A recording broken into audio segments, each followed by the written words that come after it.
الحمد لله وحده، والصلاة والسلام على من لا نبي بعده. أما بعد فأعوذ بالله من الشيطان الرجيم.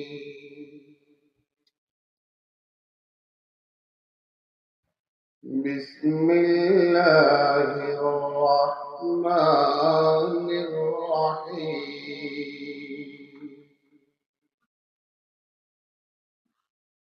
اقرأ باسم ربك الذي خلق، خلق الإنسان من علق.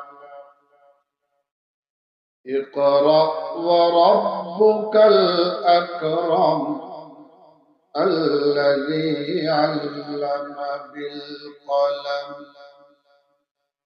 علم الإنسان ما لم يعلم.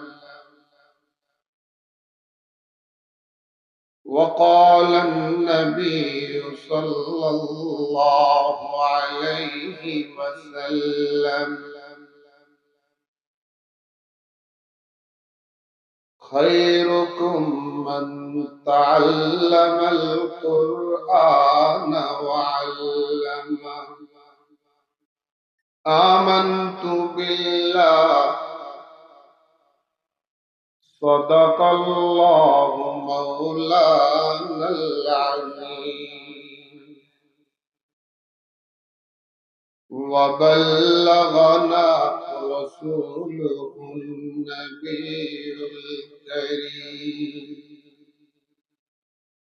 ونحن على ذلك لمن الشاهدين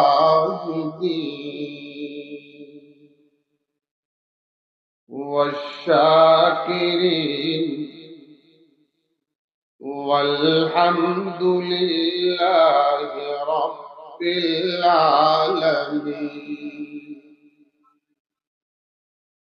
اللهم صل على محمد وعلى آل محمد، كما صليت على إبراهيم وعلى آل إبراهيم إنك حميد مجيد. اللهم بارك على محمد وعلى آل محمد، كما باركت على إبراهيم وعلى آل إبراهيم إنك حميد مجيد।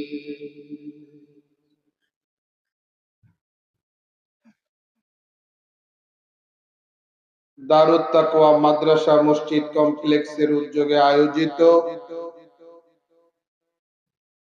এই শিক্ষা প্রতিষ্ঠানের হাফেজ ছাত্রদের পাগড়ি প্রদান উপলক্ষে অনুষ্ঠিত আজকের এই ওয়াজ ও দোয়ার বরকতময় মাহফিলে সম্মানিত শ্রদ্ধেয় সভাপতি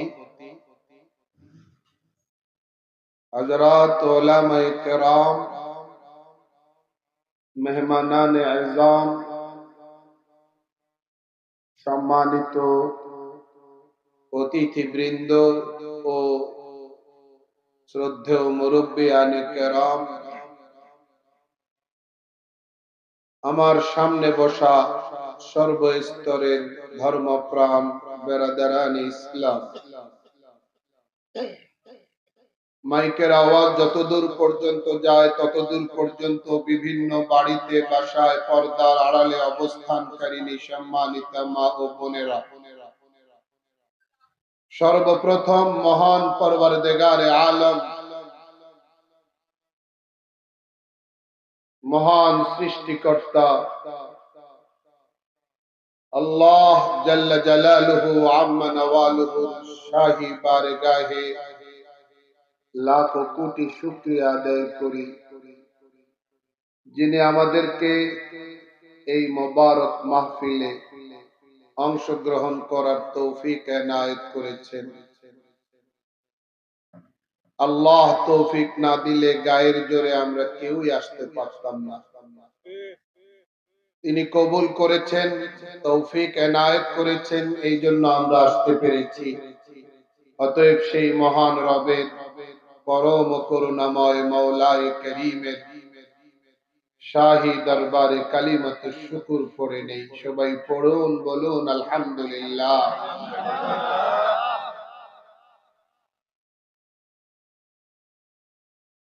আমরা আশা করছি আগামীকাল লাইলাতুন নিসফি মিন শাবান,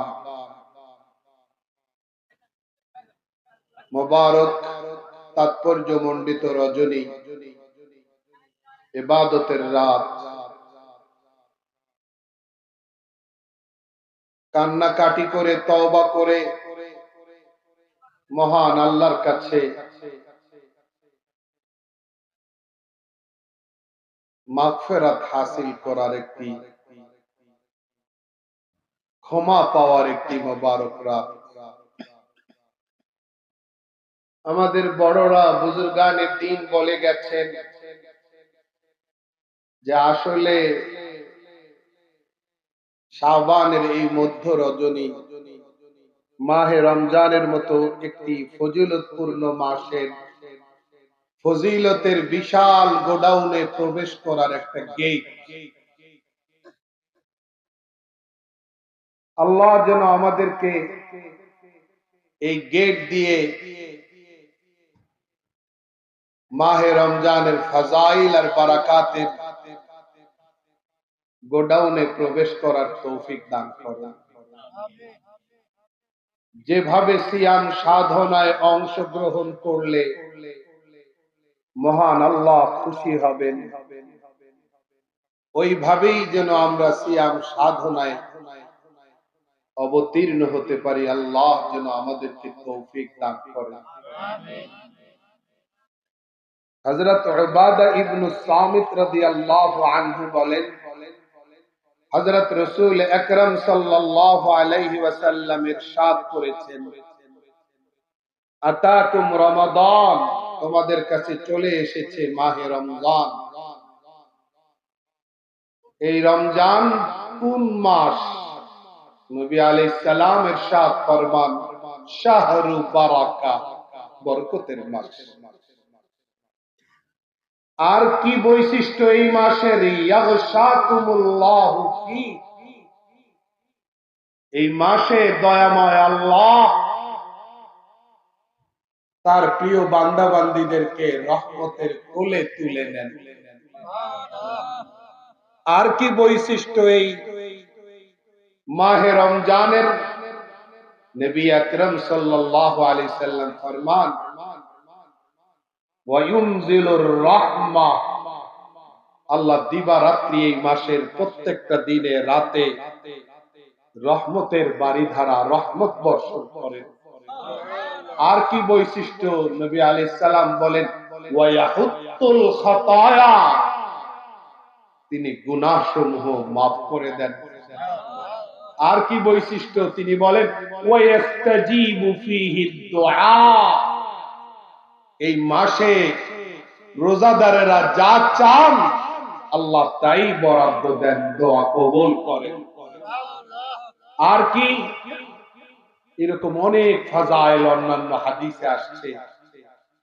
আমি যে হাদিস থেকে আপনাদেরকে তরজমা শোনাচ্ছি, এই হাদিসের শেষে রাহমাতুল লিল আলামিন সাল্লাল্লাহু আলাইহি ওয়াসাল্লাম বলেন,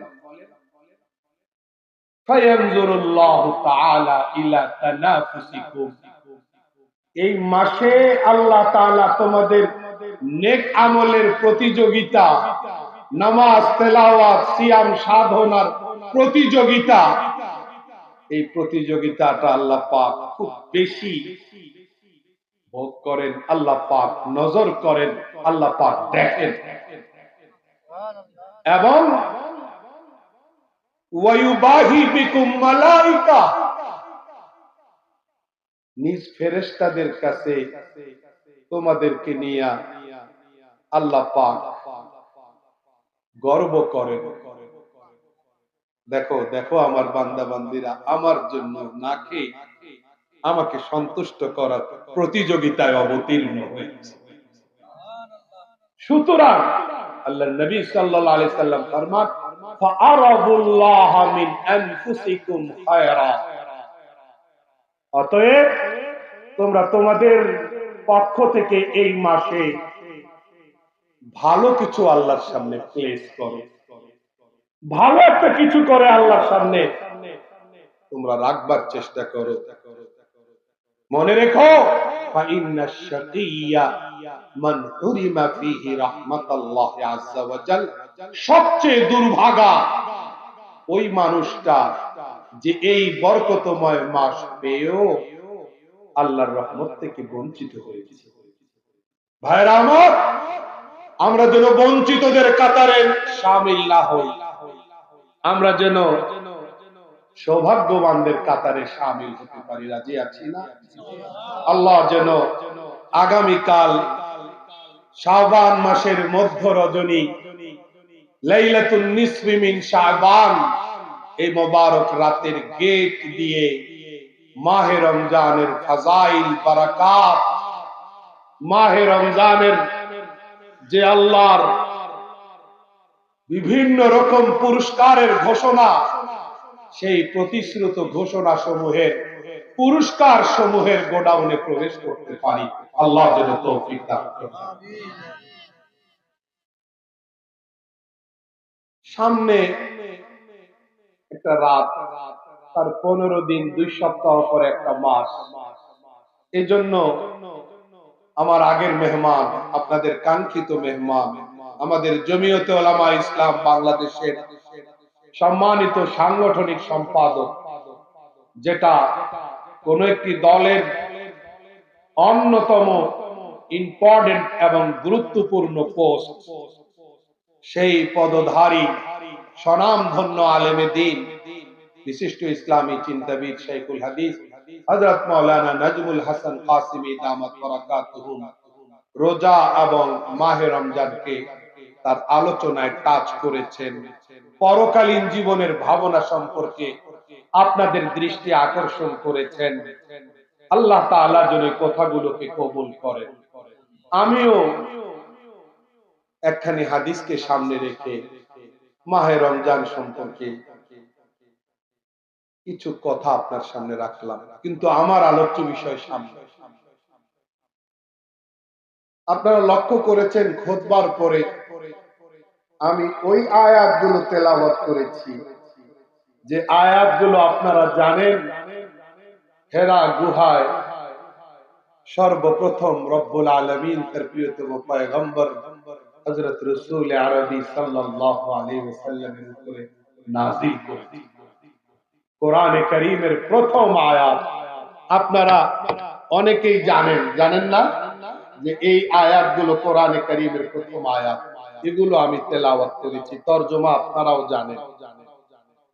এইজন্য আয়াতগুলোকে সামনে রেখে আমি কিছু মৌলিক কথা আপনাদের সামনে রাখতে চাই। যেহেতু এটি দ্বীনি শিক্ষা প্রতিষ্ঠান এবং দ্বীনি শিক্ষা সমুন্নত রাখা একটা মার্কাজ, একটা দুর্গ, এবং আজও 7-8 জন ছেলে হাফেজ হিসেবে পাগড়ি নেবে, তাই ধর্ম শিক্ষার প্রয়োজনীয়তা আর বিজাতীয় শিক্ষা সংস্কৃতি থেকে নিজেদের সন্তানদেরকে দূরে রাখা, এটা কতটা প্রয়োজন, কতটা দরকারি, এই বিষয়টার গুরুত্ব বোঝাবার জন্য আপনাদের কাছে কিছু কথা নিয়ে আসতে চাই। আপনারা কি শুনতে রাজি আছেন? আল্লাহ তৌফিক দান করেন। কি কথা? কথাগুলো হলো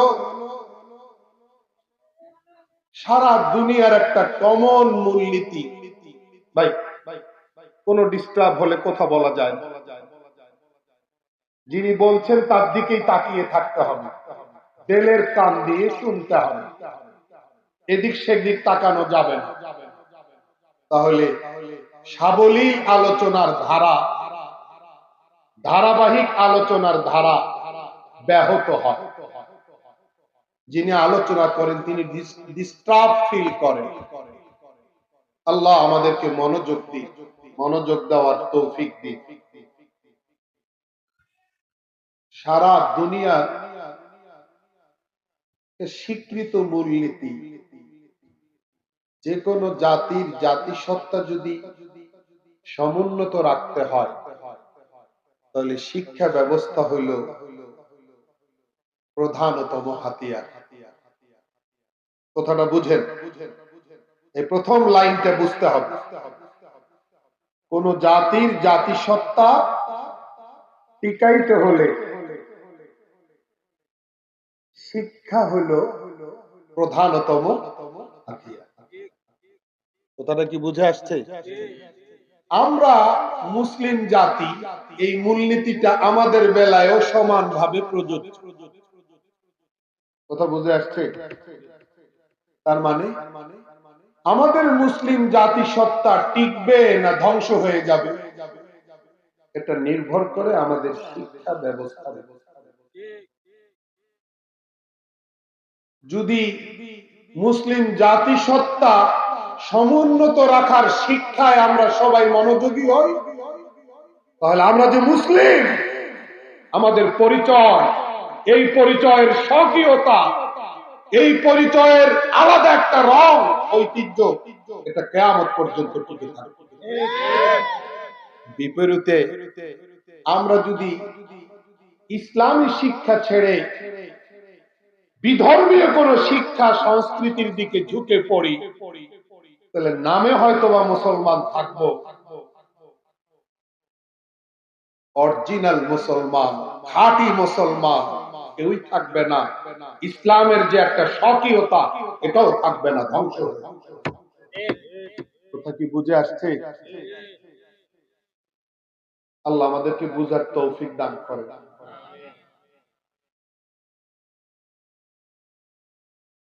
একটা হইল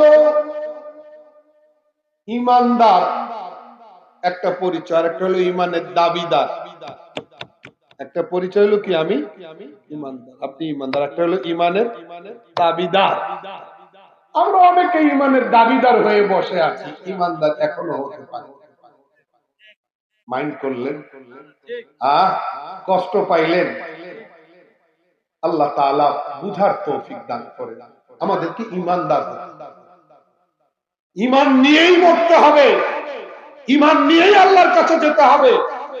সারা দুনিয়ার বেঈমানেরা, আমেরিকা বলেন, আপনি ইসরায়েল বলেন, আর তাদের সাঙ্গপাঙ্গ রাষ্ট্রের কথা বলেন, ভারত বলেন, ইহুদি বলেন, খ্রিস্টান বলেন, ইসকন বলেন, কাদিয়ানি বলেন, সবার এক মিশন, ইমানদারদের ইমান লুটে নাও, ইমানদারদের ইমান চুরি করে দাও, ইমানদারদের ইমান নির্মূল করে দাও, ইমানদারদের ইমান ধ্বংস করে দাও।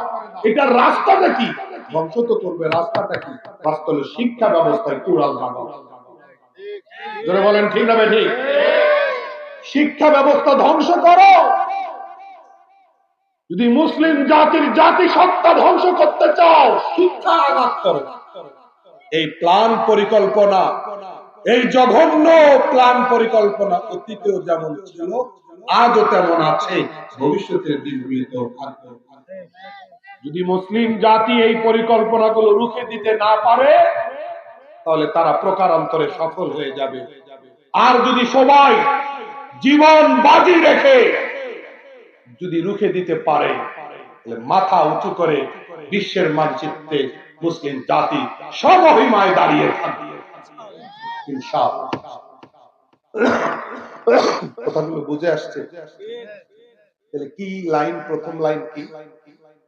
মুসলিম জাতিসত্তা সমুন্নত রাখার প্রধানতম হাতিয়ার, জোরে জোরে সবাই বলেন, মুসলিম জাতিসত্তা টিকিয়ে রাখার প্রধানতম হাতিয়ার, জোরে বলেন, আওয়াজ দিয়ে বলেন, কি? শিক্ষা। কি? কি শিক্ষা? ধর্ম শিক্ষা। কি শিক্ষা? যেই শিক্ষা শিক্ষার্থীকে তার রবের পরিচয় এনে দেয়, সৃষ্টিকর্তার মারেফাত হাসিল করায়, ওই শিক্ষা, ওইটাই সুশিক্ষা। পক্ষান্তরে যেই শিক্ষা শিক্ষার্থীকে রবকে ভুলাই দেয়, সৃষ্টিকর্তাকে ভুলিয়ে দেয়, যেই শিক্ষা শিক্ষার্থীকে ছাত্রছাত্রীদেরকে সৃষ্টিকর্তা থেকে ডিসকানেক্টেড করে, বিচ্ছিন্ন করে, এটা যত এসি রুমের মধ্যেই হোক না কেন, এটার জন্য শিক্ষার্থীদেরকে যতই মাসিক মোটা অঙ্কে বৃত্তি উপবৃত্তি দেওয়ার ব্যবস্থা থাকুক না কেন, আসলে ওটা শিক্ষা না, ওটা কুশিক্ষা। ওটা আমাদের মুসলিম জাতিসত্তা ধ্বংস করার নীল নকশা। কথা বুঝে আসছে না? আসলে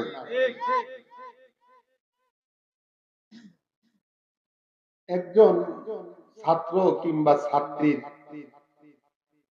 এই শিক্ষা জীবনটাই কি একমাত্র জীবন? তারপরে কি আর কোনো জীবন নাই? আপনারা জবাব শক্ত করে না দিলে আমিও 10 মিনিট পরে চলে যাব, আর যদি জবাব ঠিক মতো দেন তাহলে আর 2-4 মিনিট বাড়াবো। কথা বুঝছেন না বুঝেন নাই? একজন ছাত্র ছাত্রীর জন্য শিক্ষা জীবনটাই কি একমাত্র জীবন? আর কি পরে কিছু নাই? মাশাআল্লাহ। এবার আপনারা লেখাপড়া শেষ হওয়ার পরে সে চাকরি বাকরি করবে না, সে ব্যবসা বাণিজ্য কোনো একটা কিছু করবে না, সরকারি হোক বেসরকারি হোক চাকরি তো করবে। কোনো চাকরি করলো না, কোনো কিছু তো ব্যবসা বাণিজ্য করবে, এটা হবে তার কর্মজীবন। এটা কি তার কর্মজীবন? একটা পর্যায়ে সে বড় হয়ে বিয়ে শাদী করবে, ঘর সংসার করবে, এটা হবে তার পারিবারিক জীবন। মৃত্যু পর্যন্ত আল্লাহ আল্লাহ রসুলের কথা মতো জীবন যাপন করবে, ধর্মকর্ম করবে, এটা হবে তার ধর্ম জীবন। বুঝেন নাই? আবার রাজনীতি করতে চাইলে এটা হবে তার রাজনৈতিক জীবন। নেতার আসনে বৈশা দেশের মানুষকে সেবা দিতে চাইলে এটা তার রাজনৈতিক জীবন, নেতৃত্বের জীবন। যদি শিক্ষার্থী ভালো বোধ বিশ্বাস নিয়ে শিক্ষা জীবন সমাপ্ত করতে পারে, তাহলে পরের প্রত্যেকটা জীবন তার আলোকিত হবে, তাহলে তার পরের প্রত্যেকটা ধাপ সুন্দর চমৎকার হবে।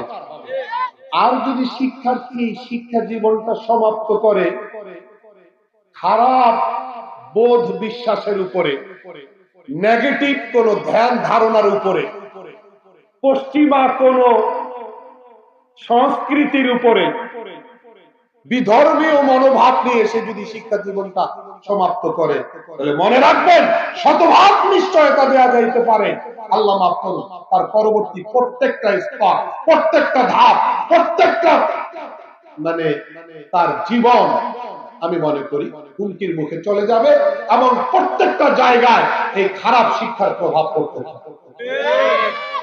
বুঝেন নাই? বিশেষ করে শিশু শিক্ষার্থীদের বেলায় আরো বেশি বিষয়টা স্পর্শকাতর। শিশুরা কোমলমতি শিক্ষার্থী হিসেবে ওদের মনটা বড়দের তুলনায় একটু বেশি নরম থাকে। কথা বলুন না কেন? এই জন্যই তো নবী আলাইহিস সালাম বয়সের সীমারেখা একবার নির্ধারণ করে দিয়েছেন, মুরু আওলাদাকুম বিসসালাতি ওয়া হুম আবনাউ সাবঈ সিনিন। তোমরা তোমাদের সন্তানদেরকে, ছেলেদেরকে নামাজের হুকুম করো 7 বছর বয়সে, আর মারো, শাসন শুরু করে দাও নামাজের জন্য 10 বছর বয়সে। কি অসুবিধা ছিল? নামাজের হুকুম দেওয়ার হুকুম দিতেন তিনি 15 বছর বয়সে, আর নামাজের জন্য মান দেওয়ার কথা বলতেন 20 বছর বয়সে। অসুবিধাটা কোথায়? এই সীমারেখা কেন দিলেন? তিনি আল্লাহ রসুল হয়েও আসছেন, উম্মতের চিকিৎসক হয়েও আসছেন। আল্লাহর রিপ্রেজেন্টেটিভ, প্রতিনিধি হয়েও আসছেন, এবং উম্মতকে সঠিক রাস্তাটা দেখানো এই দায়িত্বটাও তিনি নিয়ে আসছেন। তিনি বয়সের সীমারেখা কেন বুঝতে হবে। ইমানের লাইনগুলো আপনার বুঝতে হবে। আপনি টাকা চিনলেন, আপনি ভালো মন্দ দুনিয়াদারি সবগুলোতে বুঝলেন, ইমানের ধারাগুলো, ইমানের সংবিধানগুলো, কোরআন সুন্নাহর বাক্যগুলো, কোরআন সুন্নাহর নির্দেশনাগুলো আপনি মোটেও বুঝলেন না। এটা কোন তালের, কোন জাতের ইমান?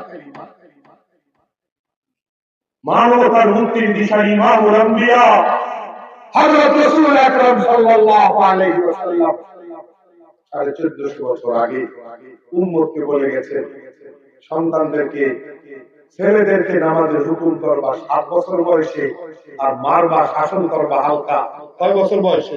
10 বছর। তার মানে 10-এর পরে তুমি মা, তুমি বাপ, তোমার প্রমাণ ওই রকম প্রভাব ফেলবে না 10 পর্যন্ত যেভাবে প্রভাব ফেলবে। বুঝছেন? এই জন্য এই কোমলমতি শিক্ষার্থী, শিশু শিক্ষার্থীদের বিষয়টা আরো জটিল। আমি এটা ভাবতেছি না যে আমার সামনে যে কয়েকজন শ্রোতা আছে তারাই একমাত্র শ্রোতা, না, আমি এটা মোটেও ভাবতেছি না। আমি বিশ্বাস করি, আমি ধারণা করি যে এই মাইকের আওয়াজ অনেক মা বোনেরাও দূরে দূরে বসে বসে শুনতেছেন। আমার এই কথাগুলো, মেহমানদের এই কথাগুলো অনেক মানুষ দোকানে বসে বসে শুনতেছেন, অনেক মানুষ কম্বল গায়ে দিয়ে শুয়ে শুয়ে শুনতেছেন। হয়তো এই বরকতি প্যান্ডেলে আসেন নাই, ফজিলতটা ওইরকম তারা পাবেন না, কিন্তু কথাগুলো, আওয়াজগুলো তাদের কানে কর্ণকুহরে যাচ্ছে। এই জন্য তাদেরকেও আমি কাউন্ট করে, তাদেরকেও আমি বিবেচনা এনে, গণ্য করে আমি কথাগুলো আপনাদেরকে, তাদেরকে সবাইকে বলতে চাই। এটা কি? শিশু শিক্ষার্থীদের শিক্ষাটা আরো বেশি দরকার। এই জন্য সবচেয়ে আগে শিশু শিক্ষার্থীদেরকে টাইট দিতে হবে। টাইট মানে কি? টাইট মানে তাদের হৃদয়টাতে, আল্লাহর দেওয়া মনটাতে ভালো বোধ বিশ্বাসের চারা লাগাইতে হবে, সুন্দর আদর্শের চারা লাগাইতে হবে। এই জায়গাতে যারা ভুল করে তারা কপাল চাপড়ায় এইভাবে, কিন্তু শত আফসোস করে আর কান্না করে চোখের পানি দিয়ে বিছানা বালিশ ভাসিয়ে দেয়, কিন্তু কোনো লাভ নাই, কারণ সময় চলে গেছে। তাদের কাজ করতে হবে একবারে মূল সময়। ঠিক না বেটে? হাসতে আউয়াল চুনে হাত মে মারে কাজ, হাসতে আউয়াল চুনে হাত মে মারে কাজ, তাসুরাইয়া নিরাবদ্দি পারে কাজ। আর রুবি রহমতুল্লাহ আলাইহি বলেন, ফাউন্ডেশনের প্রথম ইট যদি মিস্ত্রি বাঁকা করে বসায় তাহলে বিল্ডিং বাঁকাই উঠবে, আর প্রথম ইট সোজা করে বসাইলে বিল্ডিং সোজাই হবে। শিশু শিক্ষার্থীদের শিক্ষাটা এটাই মূল ফাউন্ডেশন, তার কর্মজীবনের ফাউন্ডেশন, তার পারিবারিক জীবনের ফাউন্ডেশন, তার ধর্ম জীবনের ফাউন্ডেশন, তার রাজনৈতিক জীবনের ফাউন্ডেশন। এই মূল ফাউন্ডেশন যদি শক্ত করে আমরা দিতে পারি, তাহলে এই বাচ্চা রাষ্ট্রের একজন দক্ষ কর্তা ব্যক্তি হয়ে সচিবালয়ে সচিব হয়ে উঠবে, কিন্তু চুরি করবে না, বাড়ি করবে না, এসির ভিতরে এক দক্ষ মানুষের টাকা আছে চুরি করবে না, সে ঘুষ বাণিজ্যে পাওয়াবে না, সে অসৎ পন্থায় উপার্জন করবে না, সেই প্রথম ফাউন্ডেশনের বরকতের প্রভাবে সে সচিব হয়েও, সে জেলা প্রশাসক হয়েও তার অন্তরে পরকালের ভয় থাকবে। কথা বুঝেন নাই? আল্লাহ আমাদেরকে বুঝার তৌফিক দান করুন।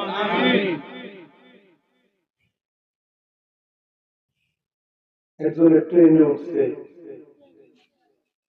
টিকিট না কাটে তাড়াহুড়ো করে উঠছে, কিন্তু লোকটা ইমানদার। বুঝেন নাই?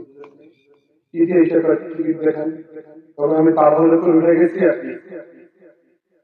আপনি আমাকে টিকিট দেন, কারণ তো আপনি, আপনার এই কাজ, যারা টিকিট ছাড়া উঠে যাবে তাদেরকে আপনি টিকিট দিবেন, টাকা দিয়ে দিচ্ছি। টিকিট বলে কয় টাকা, টিকিটের টাকা পুরো দেওয়া লাগবে না, আপনি হাফ দেন, টিকিট নেওয়ারও দরকার নেই। চুপ থেকে উত্তর দেন, এটা কি কি করলেন উনি? এটা কি? যদি শিক্ষা তার সহি লাইনে হইতো কোনদিন এই কথা তার মুখ দিয়ে বাইরে ঠিক না ঠিক? হ্যাঁ, আল্লাহ আমাদেরকে বুঝ দান করেন। এরকম কি একটা দুইটা ঘটনা, না হাজার হাজার লাখ লাখ ঘটনা। ভাই এক টেবিল থেকে আরেক টেবিলে যায় না। একজন পিওন সাড়ে দস্তখত করে দিছে, দিয়ে আসলে টেবিলে পিওন দাঁড়িয়ে দিচ্ছে ফাইলাতে। তার মানে তারে 500 টাকা দেওয়া লাগবে, তারপরে সে ফাইলটা হাতে নিয়ে আরেক টেবিলে যাবে। এক টেবিল থেকে আরেক টেবিলে ফাইল যাইতে হলে যদি এরকম 500 টাকা লাগে, কথা বলেন না কেন? তাহলে যারা দস্তখত করে ফাইল ওকে করে দিচ্ছে তাদের কত টাকার দরকার? আল্লাহ আমাদেরকে বুঝার তৌফিক দান করুন।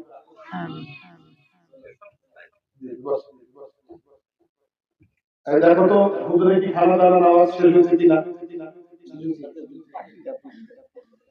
কথা বলে শেষ করি। হুজুরে খাওয়া দাওয়া শেষ হয়েছে? হ্যাঁ, মাশাআল্লাহ মাশাআল্লাহ। তাহলে আমি শর্ট করি। জি জি, কথা কি বুঝে আসছে আমার?